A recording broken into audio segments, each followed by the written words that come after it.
I guess all the now we're getting ready to get 5 minutes or something. Start making radio seats.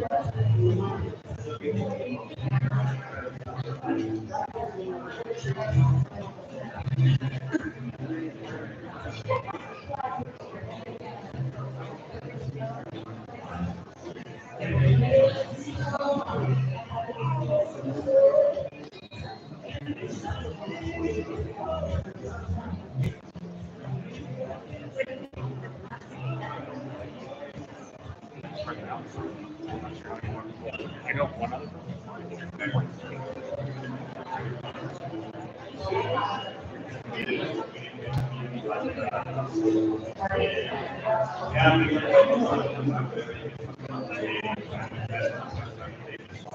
Is there anything I need to do for you? Call people up or just? No, I think we're good. You're good? The guy with the black t-shirt's gonna be doing it all, so I think we're good. Okay. It's gonna be pretty simple.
I would keep Andrea's technology.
Hello, everyone.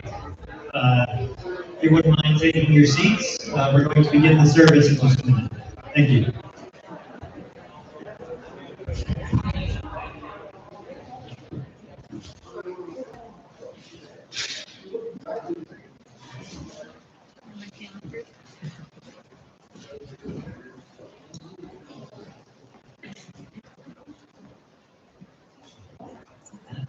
incredibly quick. I'm used to things at Sanctuary here where it takes just a little bit longer to get everybody on the same page. Welcome, everybody, and thank you for joining us today as we remember our friend Bear. A few announcements before we begin. Just so you know, we are live streaming this service. There are people, because of COVID and regulations, there are people who wanted to be here today who couldn't be. And so we are streaming this live through YouTube so that other people will be able to participate as well. So what that means is that during the sharing time, we would appreciate it if you came up here and stood in front of the microphone. One thing I will ask is please don't touch the microphone just because of precautions that we have to take. If you need it lowered, just ask me, I'll lower it for you. I have no problem with that. Also, the other thing to remember for this is after the service is done, our wonderful friend Annie has provided some baking that will be available at the door on the way out. You can't eat inside.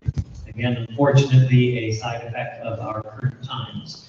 But it is a gift, so there will be baking on the way out. And so we are going to open our service of Remembering Bear with a song.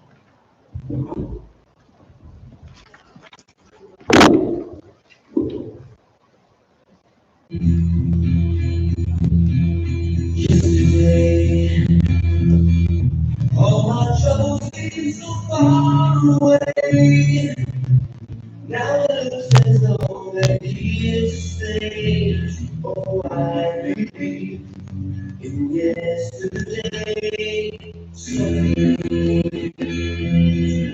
I'm not as fun I used to be. There's a shadow hanging over me. Oh, yesterday came suddenly. Why she had to go, I don't know. She wouldn't say. I said something wrong. Now I know.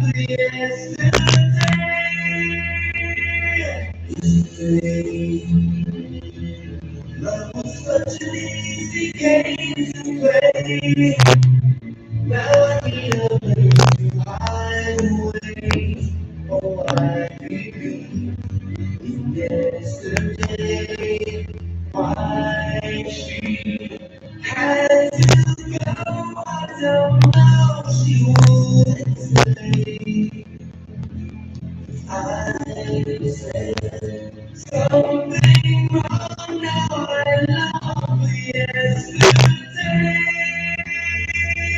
Yesterday, love was such an easy game to play. Now I need a place to hide away. Oh, I believe in yesterday.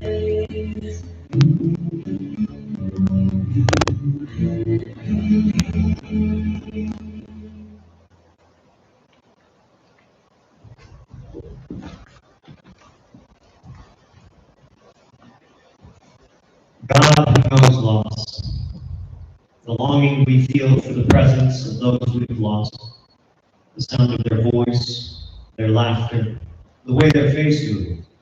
The longing is so deep it is difficult to articulate. Keep it from consuming us. Protect our grief from the grip of despair. Guide us into the kind of remembrance that leads to healing and a clarity of self. Keep watch over we who endure the complexity of losing the imperfect, those who both loved us and have hurt us. Keep us from that cheap form of remembrance that reduces those we've loved into faultless, polished, uncomplicated caricatures. Let us recall them within their sacred humanity. And as we behold their passing into your arms, into the arms of the ancestors, may some portion of their peace find its way to us. I invite you to take a breath, and as you inhale, think, God, I miss them. And as you exhale, God, protect my grief from despair. And as we take another breath, as we inhale, let us hold space for what was lost. And as we exhale, let us remember there is healing in remembrance. Now, Bear wasn't much of a religious man, but we like to do scripture here anyway. And so this is a common one that I think Bear might have appreciated. Psalm 139. You have searched me, Lord, and you know me. You know when I sit and when I rise. You perceive my thoughts from afar. You discern my going out and my lying down. You are familiar with all my ways. Before a word is on my tongue, you, Lord, know it completely. For you created my inmost being. You knit me together in my mother's womb. I praise you because I am fearfully and wonderfully made. Your works are wonderful. I know that full well. My frame was not hidden from you when I was made in the secret place, when I was woven together in the depths of the earth. Your eyes saw my unformed body. All the days ordained for me were written in your book before one of them came to be. We are here today to remember our friend Bear. There is much to say about our dear friend, brother, grunkle, which you can translate as grumpy uncle or great uncle, and grandpa. Barry was known by many names throughout the years. Barry, Dave, Vietnam, and Bear. What was that? And Grandpa. And grandpa, yes. If you can just step back one. Too close. Okay. No matter what you called him, you definitely knew a part of his story based on that name. Before I begin, let me tell you why I'm wearing what I'm wearing, as I know it's incredibly unconventional for a service like this. I began my work here in January of 2003, and it was about 2004, 2005 when Bear, one of our lunches, went to our free clothing room, and I heard him rustling around. Next thing I know, he says, "Hey, Leaf, I got a gift for you." I was like, "Oh, thanks, Bear." I go over, he hands me a shirt. It says Trust the Media. I'm like, "Oh, Bear, I love it. Thank you." He's like, "Yeah. I don't think any self-respecting homeless person would wear this one." And I wore it with pride. I wore it so much that 2 years ago, my wife threw it out because it had no sleeves, it was held together by safety pins on both sides. It was done. And when Bear passed, I knew that I needed that shirt again. So that's why I'm wearing this today. Bear was born Stephen Robert West, believe it or not, on March 5th, 1949, to Glenna Eileen Thorne, nee West. He was then adopted by Mr. and Mrs. Edward Ellison and renamed Barry Robert Ellison in 1951. He grew up in Weston, Ontario, and at the young age of around 17, he joined the U.S. military and served in Vietnam. During his service, he was part of an elite strike force, was reported dead, and was also a prisoner of war. Those who served in Vietnam shared with all other war veterans an awful knowledge and understanding of the true cost of war, an experience of fright and terror which has no equal, an experience that forever changed and shaped Bear's life. He bore an additional burden, for the conflict was not neatly resolved and many questions remain unanswered.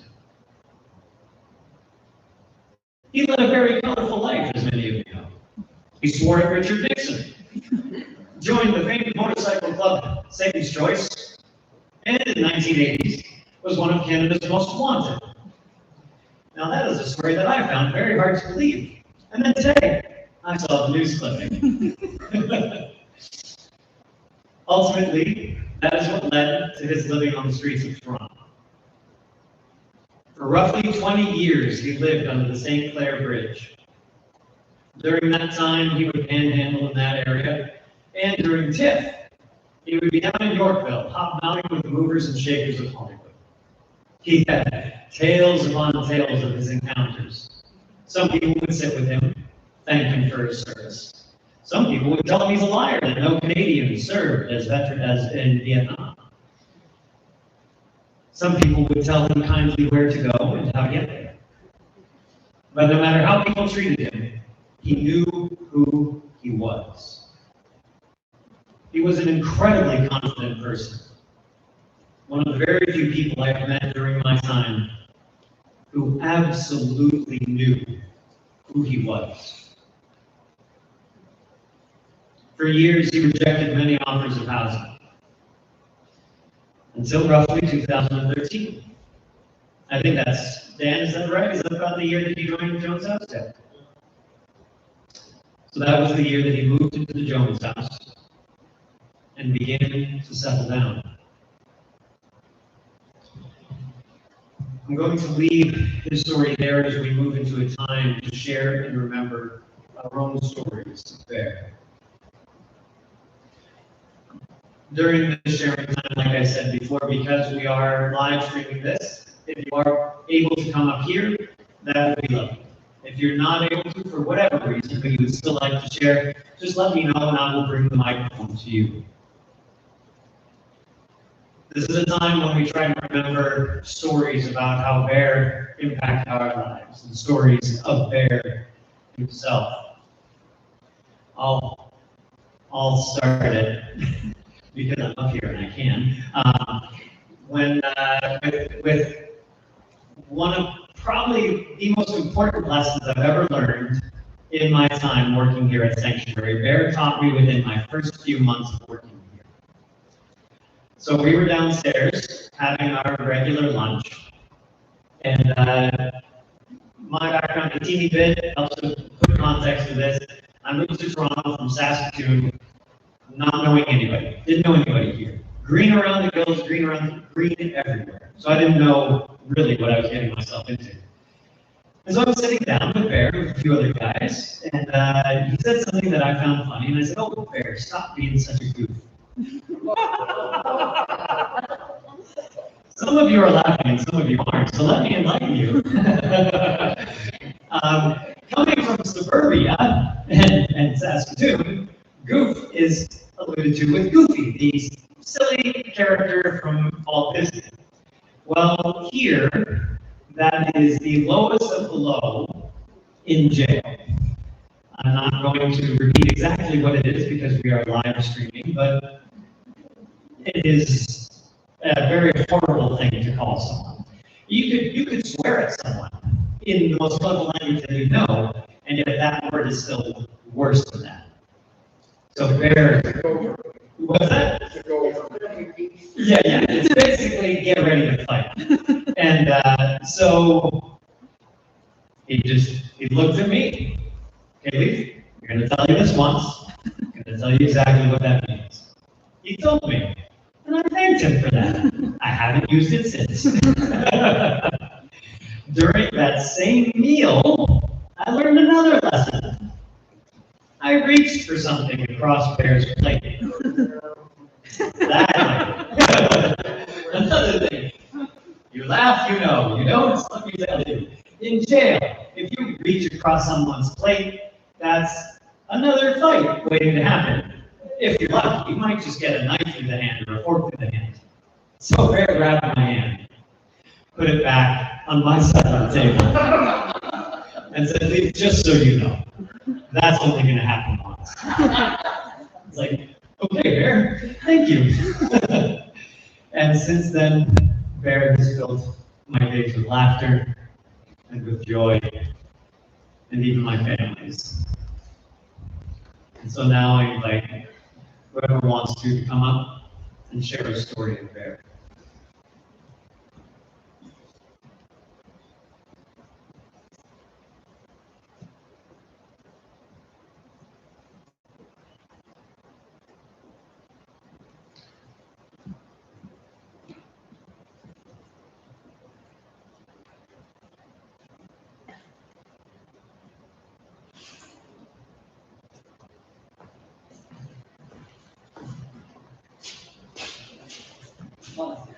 My name is Larry.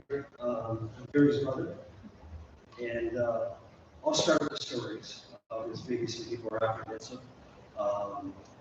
Just maybe we'll open up and allow people to feel more comfortable. Barry came into my life just recently. For those that don't know, he reached out a number of months ago, and we were able to connect. And I can tell you, truthfully, deeply, I'm honored to have met Barry. I spent a couple hours with him at the beginning of October. I didn't have the same life that Barry did. Barry had a much different life. For that, I treasure what he shared with me. The path that he was on, that he took. What I can share with you is the stories that he shared with me in those short few hours that I had with him just a couple weeks ago. He loved every one of his friends. He loved this place, essentially. He talked about this place. He talked about his friends, his roommates. Excuse me if I don't recall the names. And I know that he deeply cared for each and every one of you. His time on the street, he honored that time. He paid his dues. Some of the stories, as you know many more than I do. 3 hours of stories, and this dude is way out there. I said, I'm thinking to myself, this cannot be true. And then the next story would turn into, oh my goodness, like, this can't be. And he said, Larry, just get up and can you go into the other room and get these things, and whether it was a clipping or pictures or some of the artifacts from his time in the U.S. Army. And I thought to myself, man, this guy, he's had one heck of a ride. Whether or not it's on a motorcycle or whether or not it's in the war, he's had a ride. But he would never turn back the clock. He never regretted any part of what he had. It was all about life lessons. And so, like I said, I'm honored to have met him, to carry on my family. I came back from that meeting and shared some of the stories, and we laughed. And we wanted to have him for dinner to our home and spend a few days, and so we could really connect. And I know that Barry would have looked forward to that. A lot of people here say they like condolences, but really, my condolences to all of you. You are his family. You're the ones that took him in, embraced him, loved him for who he was. There was no excuse. There was no sort of bad about Barry, because at the end of the day, he was good in every way. It was just his way. I do hope that when people do get up, they feel comfortable sharing, even one or two stories about Barry, because I like to hear those, because I haven't heard all the stories. I'm going to have some artifacts that I can read through after that, will still, fill some gaps and holes. But at the end of the day, I think if you can come up here and share some of those stories, I would be blessed. And I would thank you from the bottom of the heart. So for my brother, for today and his send-off, I'm sure that he would have been very happy to see all of you, to spend all the time he could with you. So please get up and share some of the stories. I'd love to know.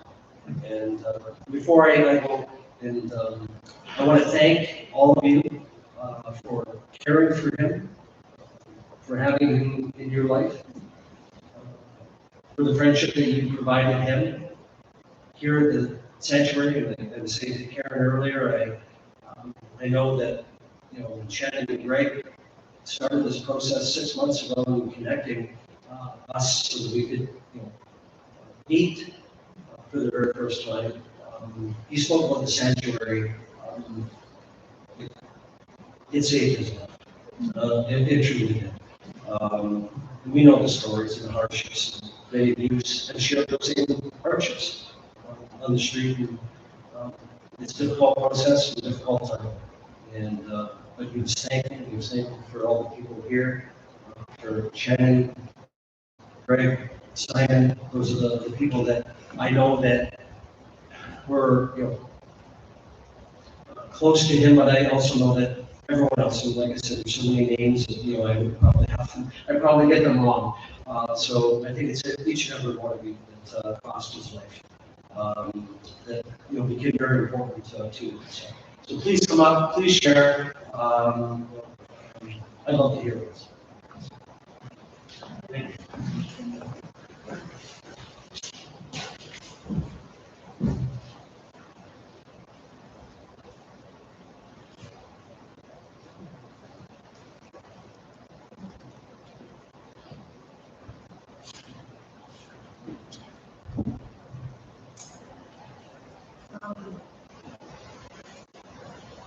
I've known Bear for a while, but I certainly got to know him better as when Greg and I were together and were getting married. Greg was facilitating Joan's house, and I remember that after we got engaged, Bear started to say, "Oh, the cookie's crumbling. The cookie's crumbling." And then every time Greg wouldn't do so, he's like, "It's because the cookie's crumbling."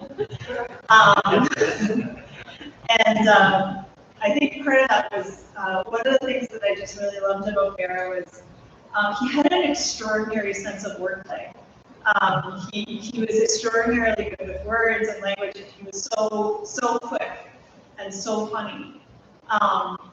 So also after we got married, Bear was not impressed that I did not change my last name. He was not pleased about that. And so he used to call me Mrs. Cook, and I would say, Bear, that's not my name. But he really tried with that for a while. This is Mrs. Cook. It's not my name. And so finally he reconciled to, okay, I could be Mrs. Blakey Cookie. So he would land there. So I said, okay. So I was Mrs. Blakey Cookie.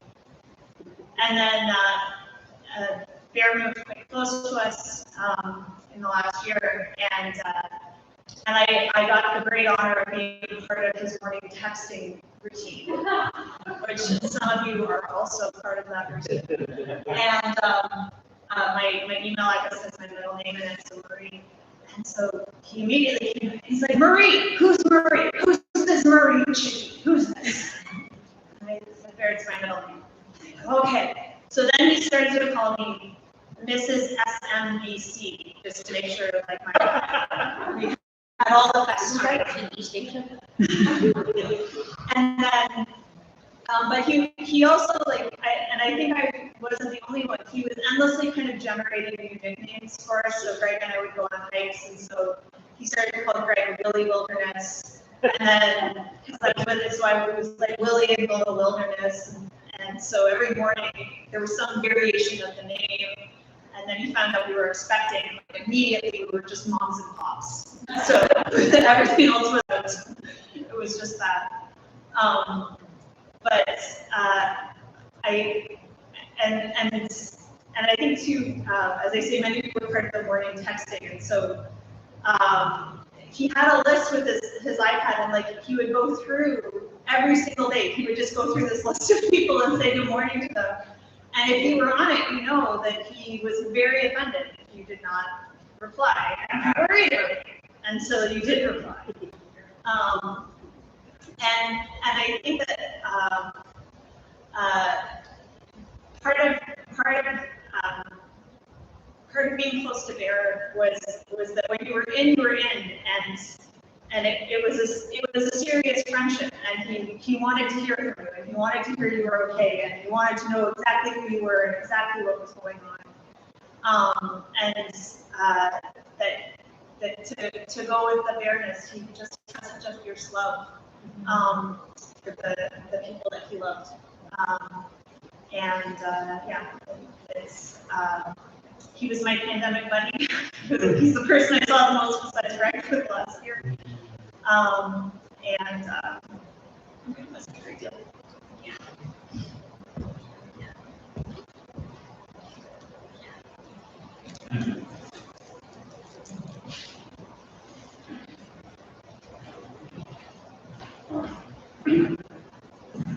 Yeah.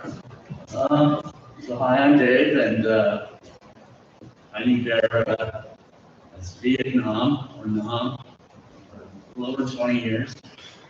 Our lives were along the same lines, and we were keeping the streets of Toronto. Fortunately, events happened that Nam became housed through sanctuary, and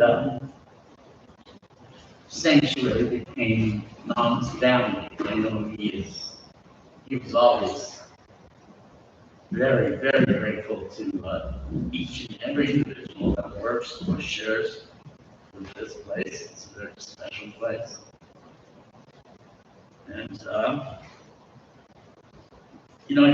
I know he would want me to be sad for him. I don't want to speak for me. He said, why go long the face? Crack your fingers. I'll see you next month.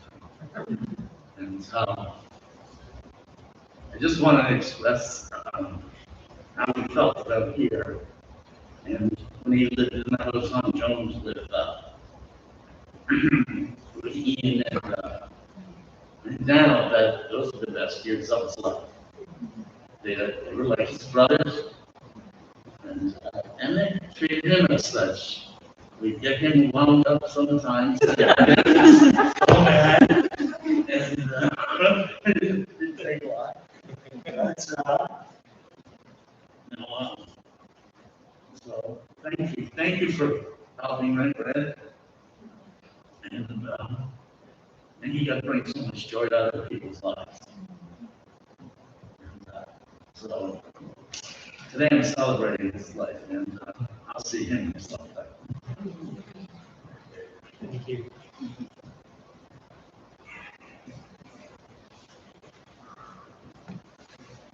So my name is Sutton. If you all bear with me, I'm a really great public speaker. To relate the leaf, mine Bear's first encounter was not a great one. Right? I was kind of only in the spot in Yorkville. So he comes along and he's like, beat it. And I had more than a few choice words for him. Nothing too serious. So this was like 12 o'clock in the afternoon. By 5 o'clock in the evening, I ran into 5 or 6 people who watched us all make over Bear. Right? Well, you guys are not Vietnam like that. So by 12 o'clock, I ran into about 15 people. Why do you guys not want my brother Bear? That's the problem. Right? I didn't know who he was. She didn't know who I was. However, he knew who I was. I don't know. And I was telling a lot of these people, not because he gave them anything, right? Because they liked him. Right? They would back him up just because. Right? Now, the next morning, was here. We were like take showers downstairs. I'm in the shower. And I can hear the banging after and I can hear his voice. Are you going to go on in there? I'm like, no, so as I come out, there he is. I'm like, I gotta face this now. And some guy tried to intercept, going to the shower before him. I took that lead. We've been the best friends ever since. Like years later, Danny Mack and Vietnam are inviting us over to Jones' house for pizza. I just wanted to say that, you want to talk about juice, power, someone, having friends. This guy had friends. Yeah. Thanks, Seth.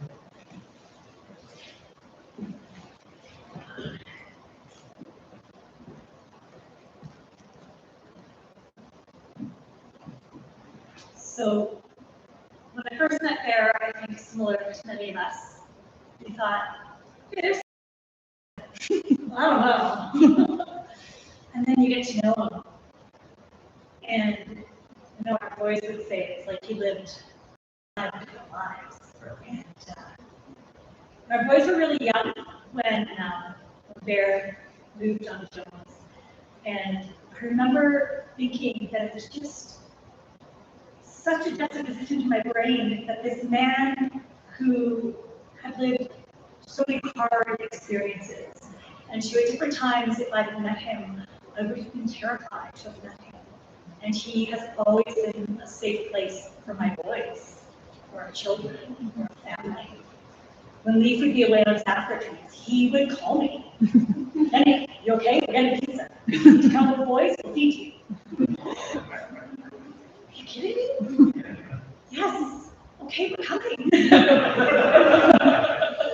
Feed them. Yes, turn the TV on. And so, for me today,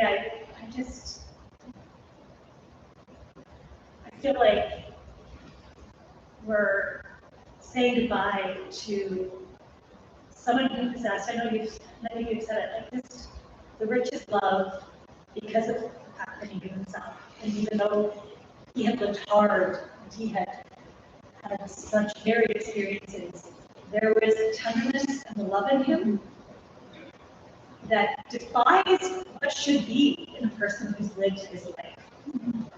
And Levi's at a birthday party. He was very concerned he should be here. We assured him that Bear would give him the middle finger. He skipped his best birthday party to be here. He was 12, guys, and he was going to miss his best friend's birthday party like that to honor Bear. That's our Bear. Yeah, we're so much better for having more than one thing. Love you, Bear.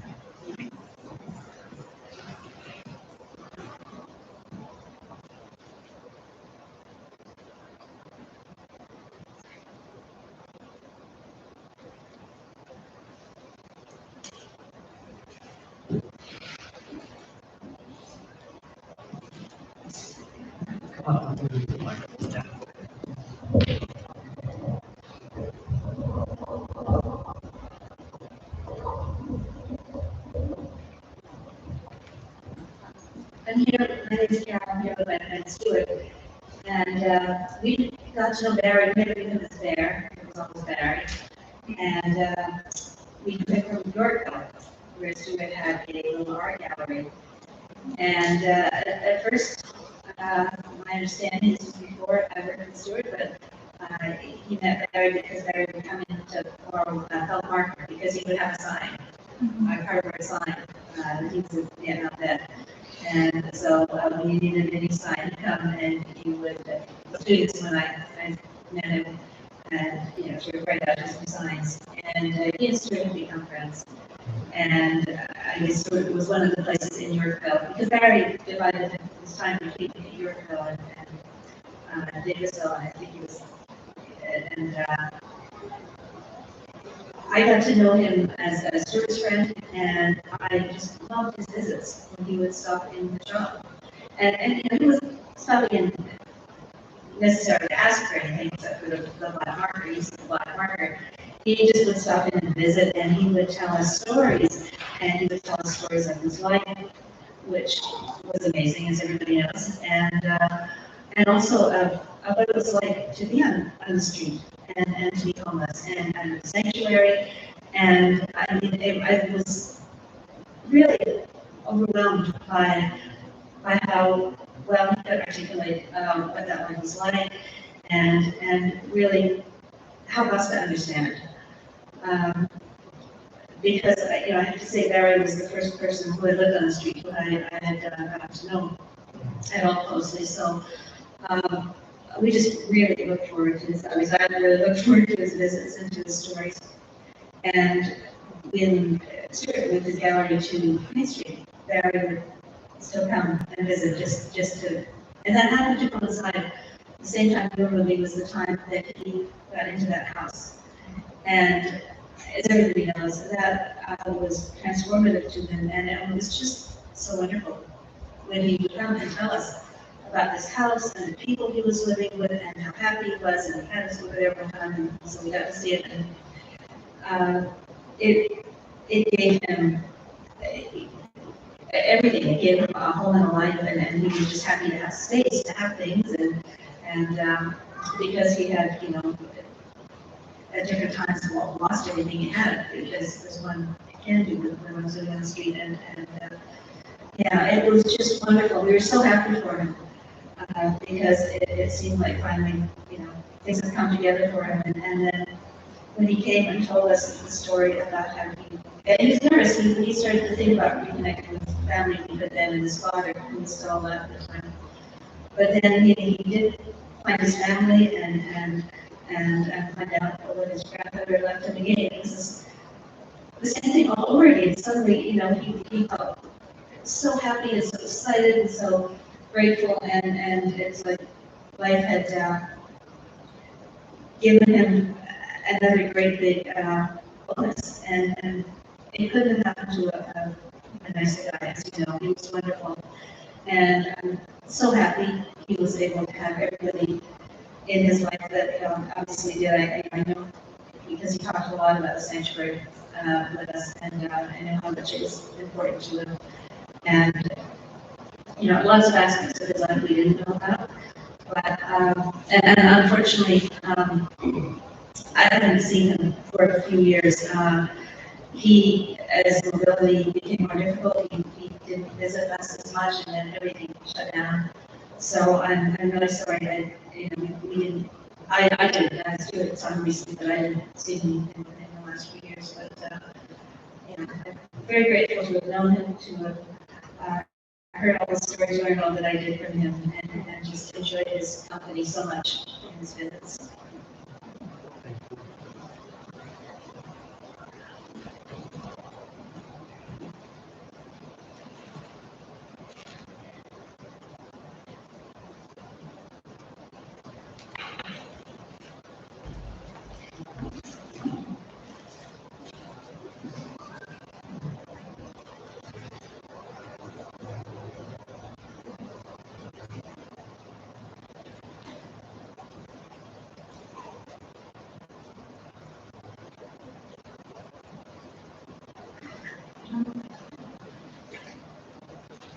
Bear is probably one of the people that have been longest in the city. I love your bravery too. And Bear and Dan, guys are my friends. I feel like I have a lot of memories of Bear in the back stairs outside, much more than anyone else in the world. Probably because I need healthcare, but she didn't want anybody to hear because in the back stairs, but it was never certain enough to need to go into the clinic, not Bear. I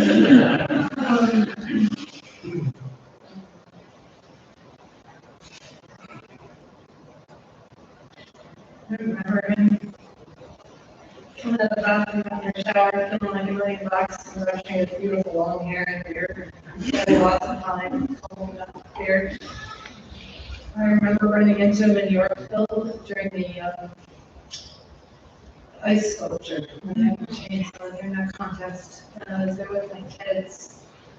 And I go sit down. I don't know how he came out outside, but it was cold. And he graciously sat down with my child and explained to her in a way she could understand what PTSD did to me. In a way that she still understands. I remember sitting on our back deck with Dan.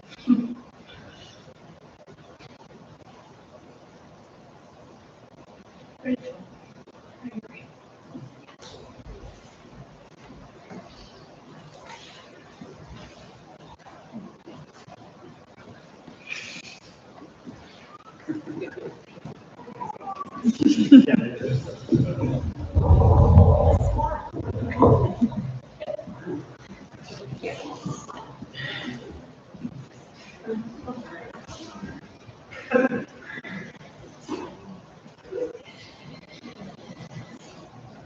There's too many stories. I was one of the fortunate ones, along with Anne and Louis and a few others, to live with this beautiful gentleman. Whew. The amount of pizza and Guinness that we've consumed over the years.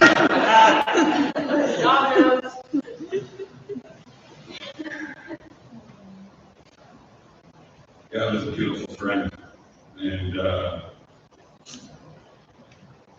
his calls were sometimes annoying and a lot, but he was someone that had your back when he was your friend.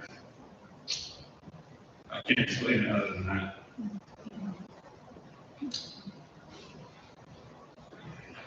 Hearing his stories, and they were just, you could look at the look in his face, and you could just tell they were real. No bullshit with him.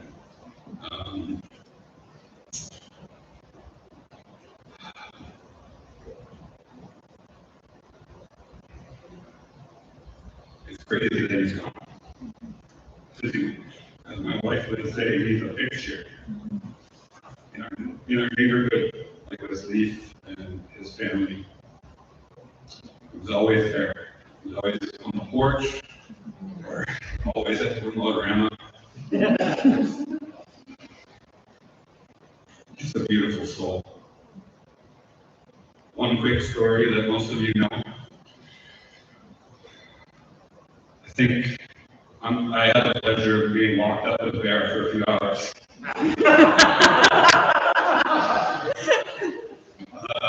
We wanted to go to Washington, D.C. to see the wall, to see the Vietnam Memorial, and I was like, well, I don't know if you want to go and get detained in Washington, D.C. and get flown back and all this stuff. So, let's go to Buffalo on the bus and get some chicken wings and like just hang out and see if you can get across. I go through the border first, like the border agent. They're just like, oh, there you go. And then Bear goes through it. I think more or less the guy said your record could hit this floor. But I think Bear said something that really stuck with me. It's like, you didn't leave me alone in there because I was scared, and you were solid.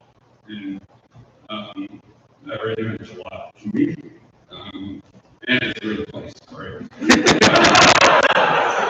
Get locked up with that guy. But yeah, just a beautiful man, and he loved everybody that he knew. And to his family, he called me probably 7 days in a row to tell me the same story. He was so happy. He was so blessed to finally have something. He looked for a long time. And he cherished that for this short time. And I just want you to know that. Beautiful guy. Heart of gold. That's all I got.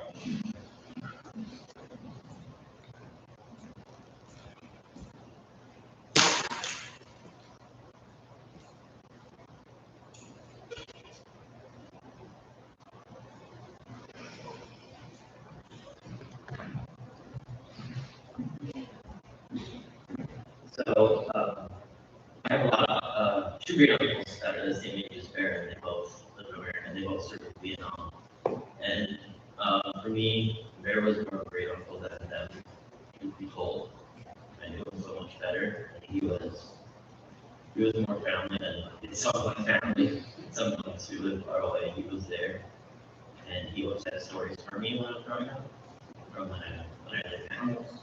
He would tell me about when he was attack terrorists, and the encounter with a tiger in Vietnam. And then as I started to get older and I started to get into military history, he would tell me about his experience in Vietnam, and I was always in awe that he could still be such a wholesome person. And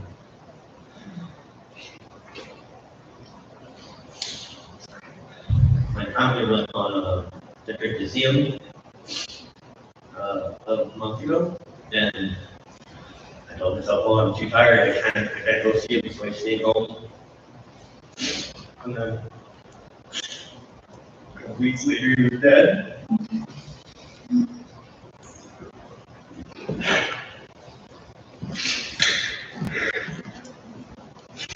He was like the best friend for only grumpy mother. Yeah, the same was the bird war. And every time I was on vacation or somewhere swimming or just walking the neighborhood, and I'd give Cameron the middle finger. And at first it just was an excuse. But later it started to become a tradition and would always make me happy.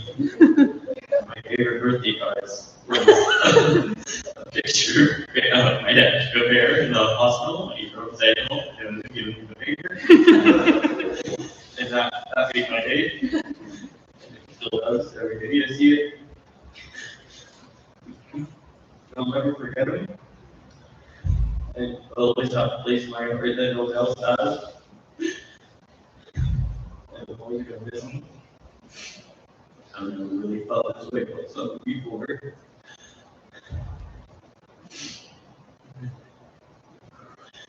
That's all I have to say. Thank you.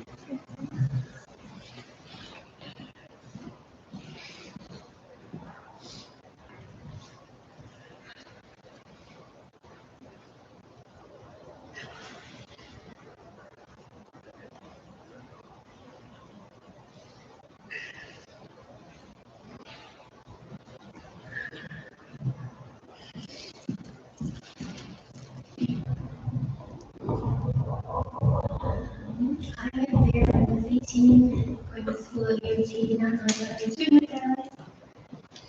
And then my first conversation with him was, I was walking by the music store that he used to sleep in front of. He was packing up his sleeping bag and walking over into the reading room where I was going. And I just said, hey. And then I realized he wasn't a morning person. And so then the next several years continued, and he never became a morning person. But I saw him almost all the time at Redeemer, sitting in the same spot outside the kitchen, demanding to be first at the eggs. Boiled eggs. And then we started doing crosswords, which I realized was a great way to talk to him in the morning because it didn't require talking. And then he moved into the house, and I just kind of said, "You're like a grandpa that I never knew." And then he swore at me because he said he hated it, but then he smiled and then called himself my grandpa. And then said, "But I'm not Bruce Lee, so I couldn't be a grandpa." To which I said, "I don't think Bruce Lee is my grandpa." And then he told me a war story about how he could probably kick Bruce Lee's ass. Kind of my neighbor, grandpa. He's great. And the best and worst thing from him breaking his ankle was getting him an iPad. And then having to tell him what texting etiquette was. Thank you, Simon and Greg. Texting etiquette took him a long time to understand that if he texted you right away, and you didn't answer him, it's not because you didn't hate him, and it's not because you were dead somewhere, but it was just because you were probably doing something else. When he finally learned that, it was really great, but he was still very persistent, because he would text me and say, "Kishi, can you send McDonald's?" And then I might not answer for 5 minutes, and then he would send a text, "Kishi, can you send McDonald's?" This time with a little emoji, because he figured that out. And then I wouldn't be answering because maybe I still didn't have my phone, and maybe an hour later I would get to my phone and there would just be a scream. "Kishi, can you send McDonald's? Kishi, can you send McDonald's? Kishi, can you send McDonald's?" And it was terribly annoying and incredibly funny. And I always felt bad for the delivery driver because I don't think they ever got it right. They either forgot the ketchup or brought too much ketchup if he didn't need it, or didn't bring a straw, or brought too many straws. When Grandpa died, I ordered McDonald's And I do swear at the delivery driver. But in his memory, we have McDonald's waiting at the end of service today. I love my grandpa very much.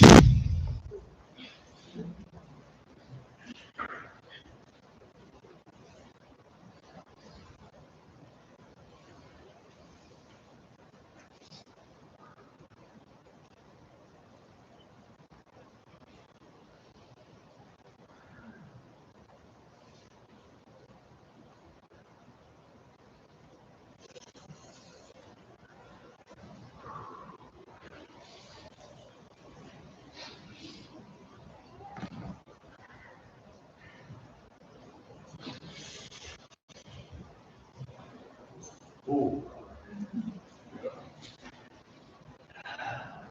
The stories. In 8 years, you guys have like 80 to probably I was a very lucky guy. I got to meet her way back in the 80s. We didn't connect for a while, and then we connected back on the street. We met here.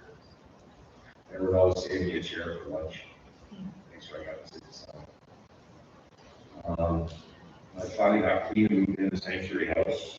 I came over and visited a few times, and he liked it enough that he moved in with us. I decided he wanted to clean up. And I'm so glad that he did, because I got to see him inside there. A lot of things did. You don't know, he was cynical and a little angry at the world, but he always had love. When he came to the Jones house, I really see the real Barry, the real love that my man had. He had a massive heart. Massive. He loved you, he was there for you. He had your back. He was a stand-up guy, you know. Like, he's serious in a lot.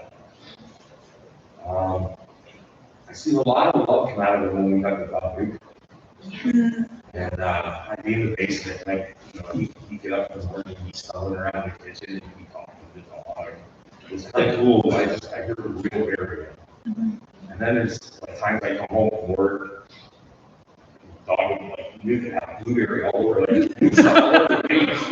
I'm like, Bear, what's wrong with that dog? And he's like, oh, she ate another half of the pie that I had. That's the way he was. He'd order a pizza. Like for a couple of days, she didn't shit. I'm like, walking the dog. So I come back, I'm like, there's something with the dog, man. She's not like, he's like, oh, I might be the pizza. I was like, yeah, I ordered a pizza the other day, and she was hungry, so I fed her one too. Your brother was that way. He had a big heart. And, he really liked to share. He was a prankster. The kid first moved in the house. The crying cake across his door. He was fine. He put crying cake across the kid's door while he was sleeping. He's out of painters. Just some of the stuff that he did.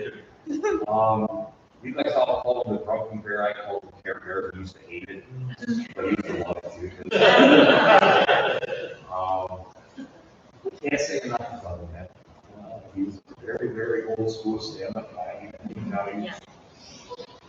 I'd like to say, if he had your back, there was one time when Jen was at home by herself. Ray Cook happened to be at our facility one time. Leaf wasn't at home, and he called and he says, someone's like, Jen thinks someone's breaking in or something. Could you go over there? I was downstairs, so I came upstairs. I told Greg was visiting with Bear.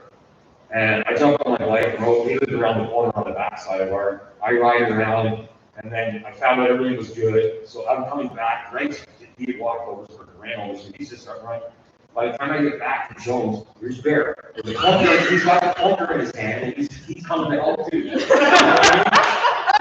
that way, he has your back. He's like, I don't care, I might not be able to do much.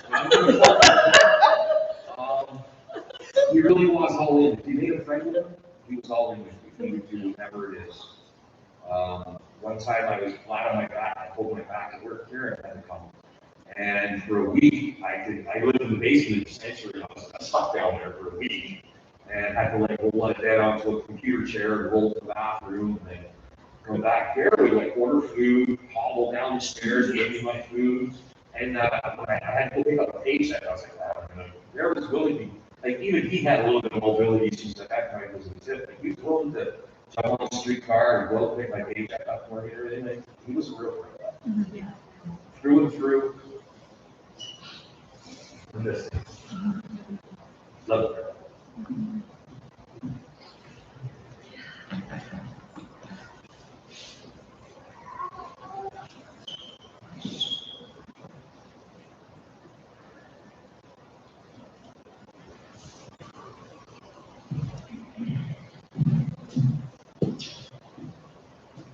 There are a lot of stories to tell.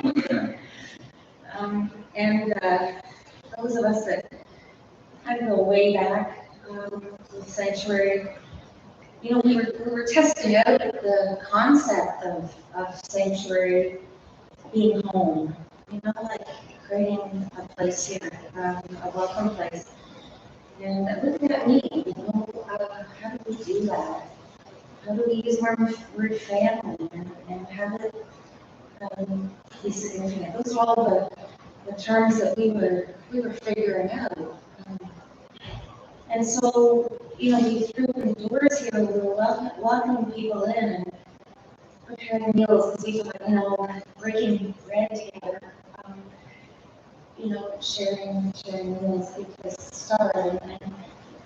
And yet, you know, we'd be out a lot though, right? We'd go out and we'd let people know we're here, you know, come on in, and go on the street. But there's a place to welcome. And we began to realize that it was easy for us to say, come in, but it was a really big deal coming across that threshold, right?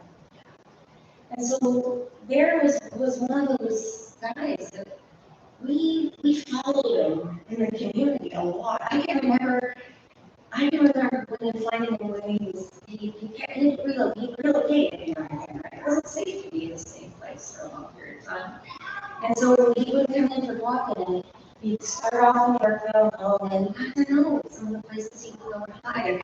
I remember once he was under the bridge, I can't remember the name of the street, and I knew enough to call out, not just to show up, right? To give him warning and give him time. Otherwise, you know, I just never knew. I didn't want to. So, you know, he knew who he was, but he was, I love it because he showed us what it was like to find him who he was. And he showed us what it was like to try to find home. You know, and do we ever really arrive? And I think this story of, you know, just recently, he found a little bit more about himself in his new marriage. And I can remember Greg's folks had a cottage, had a cottage like 6 Mile Lake, and in conversation with them, he discovered that his aunt and uncle had a cottage up there. And so I can remember him and Lynn and I, we drove up for the day, and we were going to try to find this cottage. And so there was a CG. I told Grandma that CG lived there for like 3-4 hours. We come back, we get lunch, I know it's up here, I think it looks like this. You know what? We eventually found it. And we wrote a note, and we had to break in, actually, in the porch, and that to him. And we left a note, and they would take care of us in this area, so piecing together as adopted. And, I appreciated your story from Yorkville, because I would often go over there, and that was home to him, right? And I believe you took me in your shop. I remember once I got him to show me, you know, he would come here. I'd say, well, show me, you know, where your life is. And we did go to the academy once. And he was so aware of what was happening in Yorkville. But I remember this one conversation where he really liked the Swarovski crystal. And the display of the stores right there on the northwest corner, here in them. And so, you know, he kept talking about it. And I said, well, you know, let people use it. Don't know. And then it dawned on me. And I said, you don't go in the store? And said, no, I said, would you like to go in the store? He goes, yeah, but, you know, if I walk in that store, they would just immediately, you know, you just walk out. So we made a date, and we went into Swansea, and I was a ticket, and he wasn't going to get asked to leave. And we spent an afternoon, or an hour or so in the afternoon, just looking at the display. He loved the detail, the crystal, he appreciated the light, the art. And I mean, I was sort of his, I was his bodyguard there in the store, and the sense of, don't, and he's cool, he's good. And so the clerks just listening to him as he talked about the detail, and recognizing his appreciation. I love that story. We sometimes paid for movies, like if you didn't show up, if it was too much to come in, we'd have to go to movies, and he told the church, how you could do a whole day of movie watching. He's really good at that. I only tried it once, actually. I got 2 movies for the price of one, bigger style. But we did go to see, Ray and I went to see The Apocalypse when it came out. And we knew it was going to be tough. He said he was ready. He was ready. He was quite keen to go see it. And he knew it would trigger. And it did. It did trigger. He was leaning over and saying to us, it's just like that. Oh my gosh, the one scene where you're along the river and you see that they just sort of come up on the lights and see. He said it was like that. So he turned, when I whispered away, and was like, people to the right of him were getting a little bit upset. And so I quickly switched. I moved him into the middle of the train break, and I was kind of the crowd control as Bear was reading.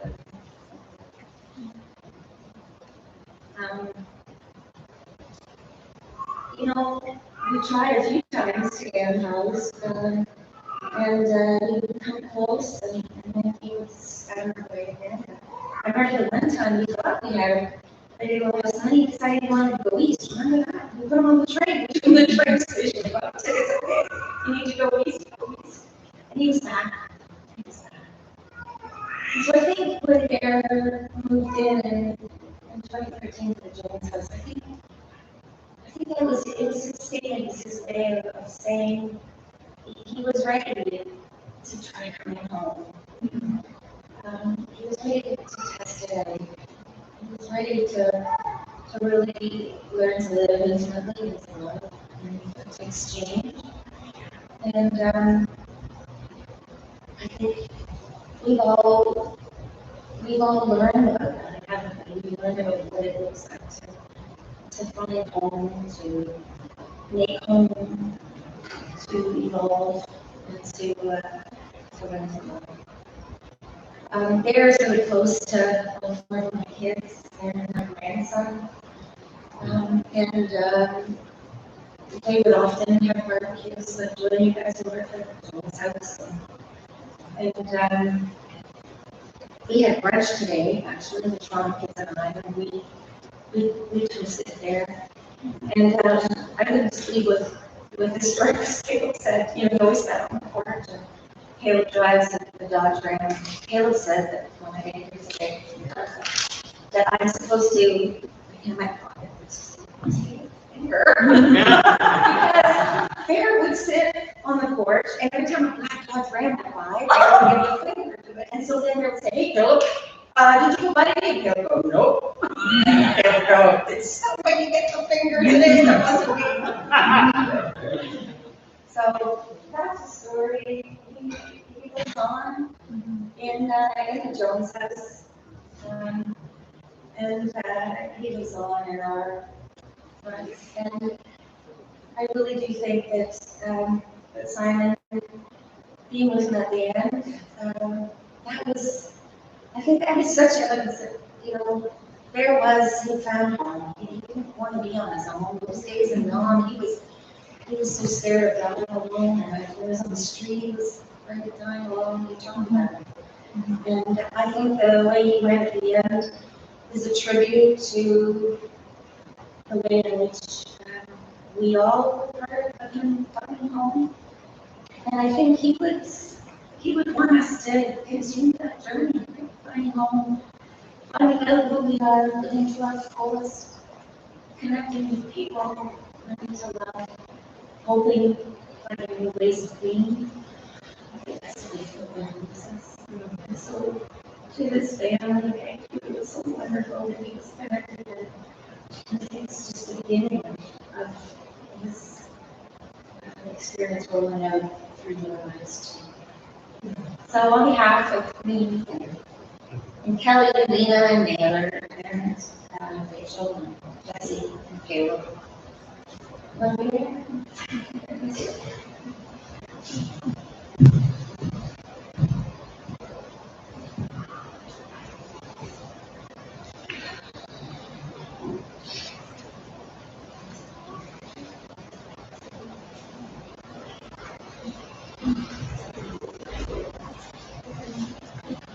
I'm just gonna tell a quick story there.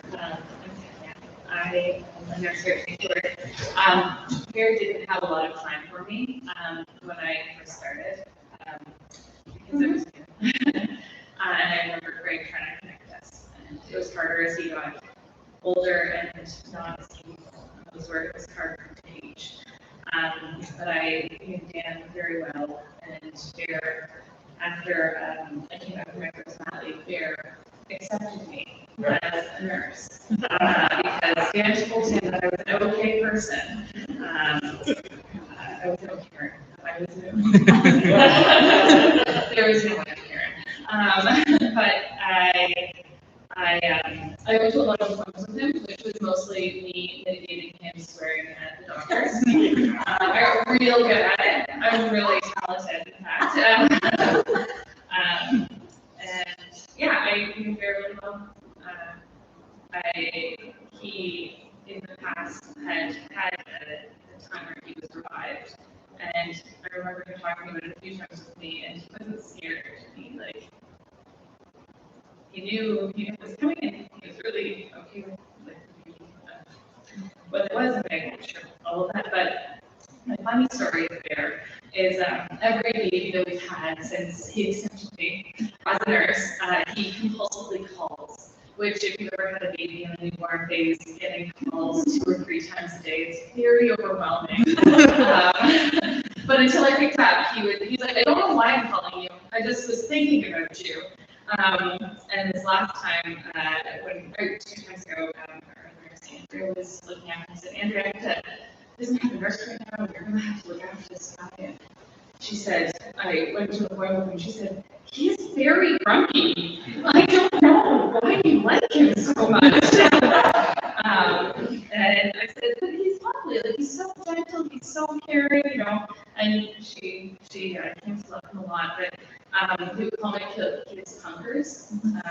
And this time, we're putting your kids in.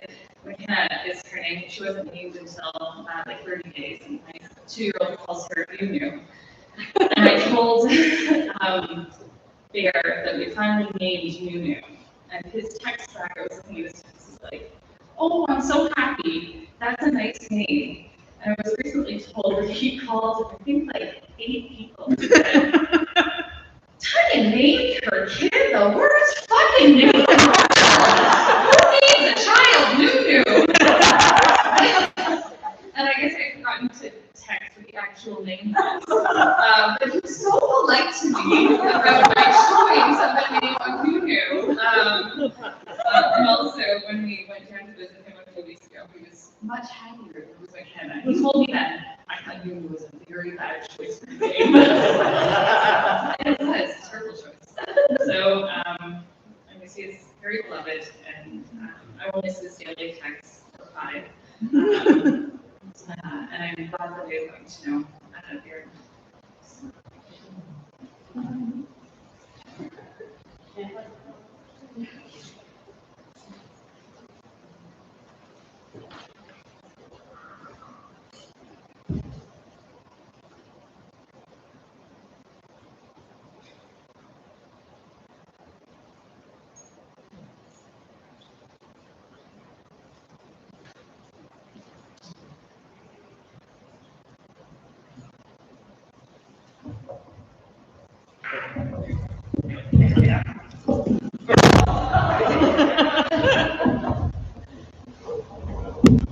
I'm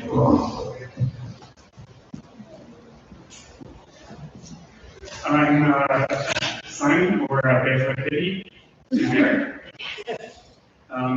Yeah, Bear, as you know, or he called all the time. One of the things I'm known for around here is not being at my phone. I got an iPad and he started texting a lot. And the things I'm known for is not responding to text messages. So it was a bit of an issue. There was one time when I was on my honeymoon and we were driving across Winnipeg or something, and I had already not picked up or ignored for it was holiday, so I picked up and I felt really bad that I hadn't talked to him. But he was never angry when you didn't pick up. He was just really concerned for you. I wanted to make sure you're okay, wanted to make sure you're having a good time. I was always there.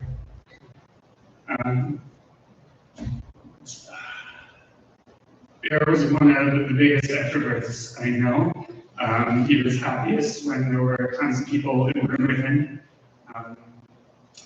And he used to invite a bunch of us over for dinner. That was always one of his favorite nights of the year. He used to come to my family's place for holidays, and the only trouble was if Dan and Amy were celebrating Thanksgiving on the same day as us. That was like horrible. But we managed to do it on separate days, and you could see a whole bunch of people 2 days in a row. That was great.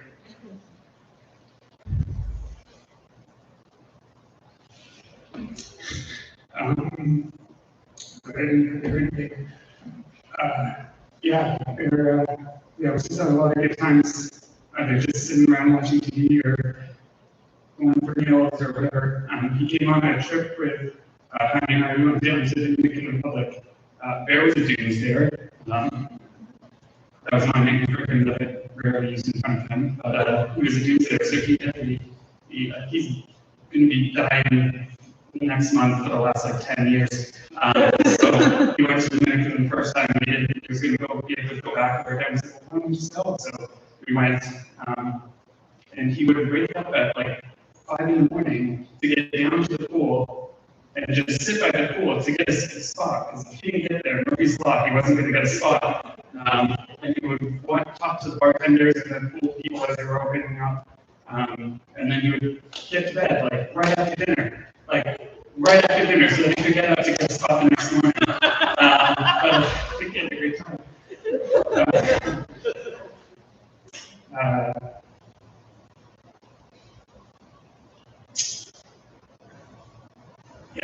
He had a wonderful brother. He definitely stayed alive to meet you. 100%. He's probably the most different person that could actually accomplish that. But he did. So.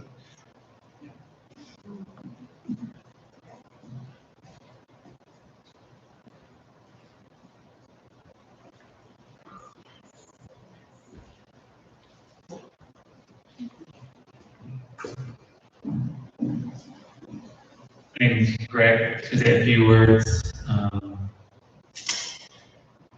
So many of you have said many things about Bear and talked about his personality. On top of all those things, Bear was also very, very curious. For being someone as stubborn as he was, he always wanted to know more and would pick your brain, my brain anyways, on why are things this way. We had long conversations about that. And so when he was, as many people said, he really wanted to be in touch. He's really extroverted. And so when he was kind of stuck in hospital when he had his accident and broke his leg, we knew he would be just very lonely, and that was very hard for him. And then he had to go through rehab and all that. So partway through that, Simon, Lorraine, and I had a number of long conversations about whether we should get him an iPad and whether that would be a good solution. I'm still not sure if that was the right decision. And then there was the journey of teaching him how to text, because he was in his almost 70 at the time, and it was a new technology, and And as Lorraine said, there was some etiquette that we needed to teach or try to teach him. One of my hopes in that process was that he would be able to Google things that he was interested in, rather than asking me. I was his personal Google assistant up until that point. He wanted to go out and know something, and then he would just like get me to do it, and I just didn't say no. He never really learned to Google, despite having the iPad and learning a number of skills around texting. I still, to the very end, had to be his personal Google assistant. One other story, kind of usually just random, is early in my process where he started to express that he wanted to try to connect with his birth family. So we filled out some forms, and he got his adoption certificate in the mail from the provincial government, and so he then knew the name of his birth mother, and so we went up to Richmond Hill. I was able to find a newspaper clipping about her wedding in 1951, and so we went up to Richmond Hill and tried to find her house. We're not sure if we found it, but that was really important to him. The library was not that helpful. But I thought we could have lunch, so we went to a nearby pub. And it turns out he'd been to that pub before as a biker. And told me many stories as we were having a beer and a burger about stuff he'd been up to in that neck of the woods. So there was always something new. Even more recently, Shannon and I were in Port Hope, grabbing a burger on our way to visit friends, and I mentioned where we were, that we were in Port Hope. He's like, "Are you at the Queen's Palace?" Queenstown. We weren't, but it turns out he had quite a, I won't say here, but quite a dramatic story. There was even a song in the 80s about, so he always had kinds of stories of still being curious. Barry will be missed. Maybe sleep, maybe hibernate well.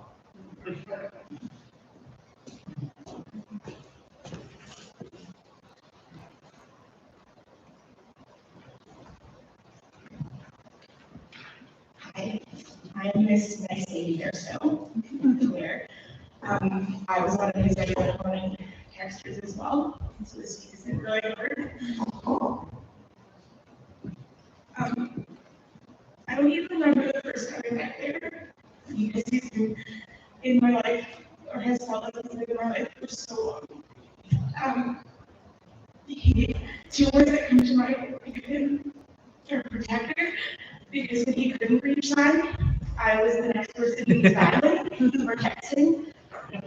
And he just always wanted to make sure that Sign was okay, and that I was okay. I remember one time I'm from Hamilton originally, there happened to be flooding in Hamilton somewhere, and he was calling us 8 or 9 times that day because he was worried about my family, or that I had been in Hamilton that day, and I might have been washed away in the flood. He's also a celebrator. He would celebrate everything. I remember when Simon and I got engaged, he took us to the keg. My only time to end the day was to the mansion, and he ordered for me. Even recently, our last anniversary, we walked by, he lived around the corner from us, and he was so excited that it was our anniversary and wanted to take us out for it. And even our dog Gordo loves there. Still walking Gordo, he'll beeline to Bear's house. So it's going to be hard, I think, for him as well. But Bear was the best.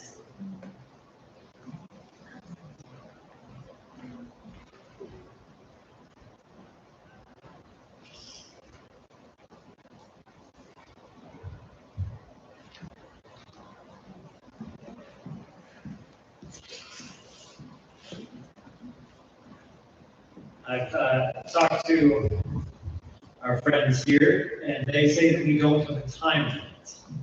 But I do know that we do have other commitments today. And so I'm going to leave this open for another couple minutes if there's anybody who wants to share any fun stories about our friend Bear.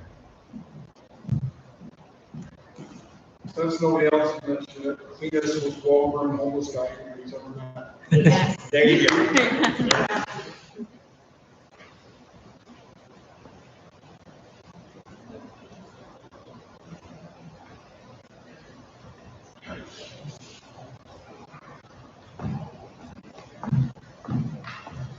When I asked, when I came up here earlier, I said, it didn't seem like anyone was coming forward, so I said, I thought I kind of opened the Pandora's box.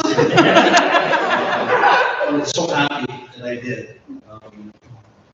The stories that you shared, and the love that you had, and that Barry had for each of you, and the community as a whole.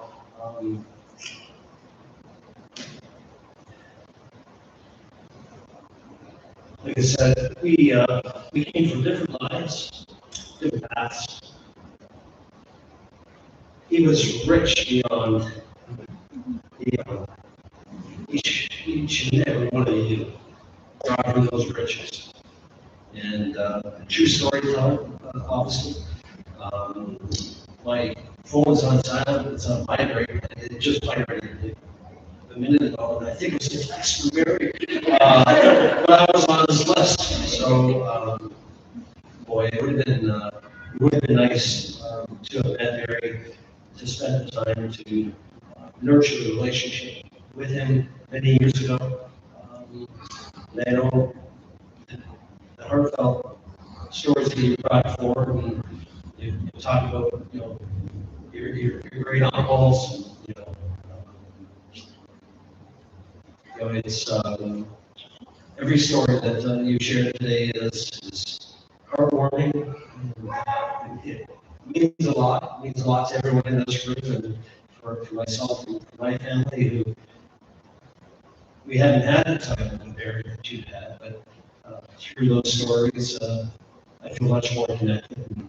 And I thank you very much. And, I hope to continue the stories in some manner, in some way, and not become a stranger, not to go forward.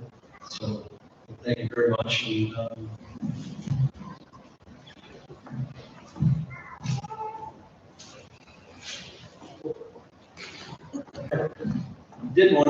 I wanted to share two stories because these are, because I'm just learning these, that my daughter, she was in university in Dublin, and so the whole family was in Dublin, and the two boys and myself, we went to the Guinness factory. And we just found out today, based on going back in timelines, that Barry was there in Dublin as well. He was actually at the Guinness factory the same day that we were taking the tour at the Guinness factory. And on that day, and there's thousands of people go through that facility. And up on the 8th and the 9th floor, they have this sort of roundabout, and they serve, you get this chip. And you go and you can have a Guinness on the rooftop. And my two boys and I were there, my daughter and my wife stayed back at the rental. And there were a whole bunch of tourists, and many were Asian and I guess non-drinkers, and all these chips were lying around. I looked at the boys, and we collected as many chips as we could.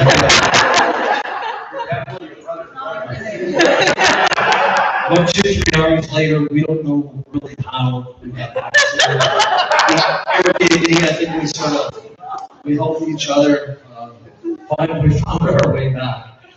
Then the other story that someone shared about Barry, I think Kieran, who said about running the show, or someone had mentioned that he enjoyed going and could go for multiple shows. And my daughter and I we're movie fanatics. We planned out that we could go to this Cineplex 24, and we could do like 9 movies in one day. Once go watch 9 movies. So I think little bit, I've got a little bit of heaven.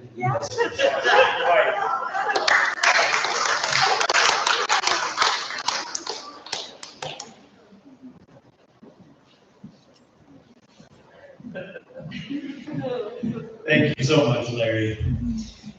Thank you, everybody, for your stories and for taking the time and the cost, because it does cost us to stand up here. And it's important that we recognize that for ourselves and for each other, that it costs us something to come up here and remember Bear. It's not a bad cost, but it does cost us.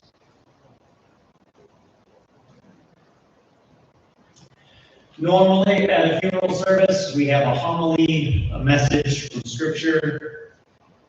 Okay, we're not there yet. This is theirs. So I'm going to end with prayer. O loving God, be with us as we remember the life of one who served for Bear. He is now in your care. Accept our prayers on behalf of him. May he have a place in your house. May he rest in peace. And may light perpetually shine upon him. Look with mercy upon those among us, family and friends, who are bereaved by his passing. Comfort and console us with your presence and tenderness. Jesus of the imagination, you never grew old. You were always a young man, and most grow older than you did.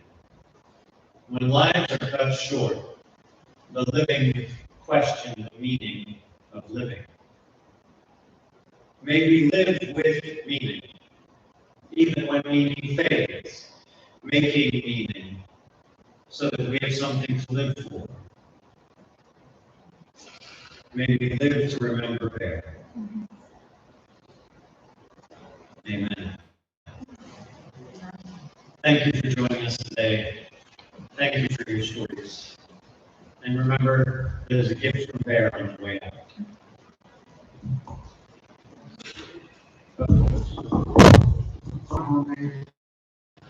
I've been Mr. Larry Thorne's go-to person since the moment he contacted us about Mr. Ellison's passing. I think a field rep, I don't usually get up here and say a few words, and one of the downfalls of being a field rep is I didn't get to know much about the history of the loved one that's passed away. I mess up hearing some stories and I ask. But listening to all these beautiful youth here today, it's given me some insight as to who Bear Mr. Ellison was. And I was a little overwhelmed when I walked in here and said, all of these displays that are here today, they all matter. What matters most is that table right here. We have Remembrance Day coming up. All the men and women that lost their lives fighting for this country, as Mr. Ellison did, were living in a country that was have freedom today because of Mr. Ellison. And on this coming Wednesday, when this coming 11th, when the bell rings 11 a.m., I'm not only will I remember the men and women that lost their lives, but I'm sitting here remembering Mr. Ellison. So thank you very much for those wonderful eulogies. Wonderful stories. Thank you. So as we get ready to take Mr. Ellison's final departure on the sanctuary here, ladies and gentlemen, we have our honored enough to help carry this casket. I will lead the services again to get the casket down to the main level. Thank you. It's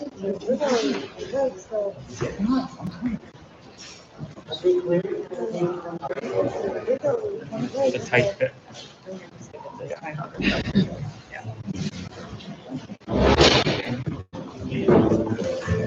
There are tables at the bottom of the steps that need to be moved. There are no tables that we have to move. Okay. Yeah.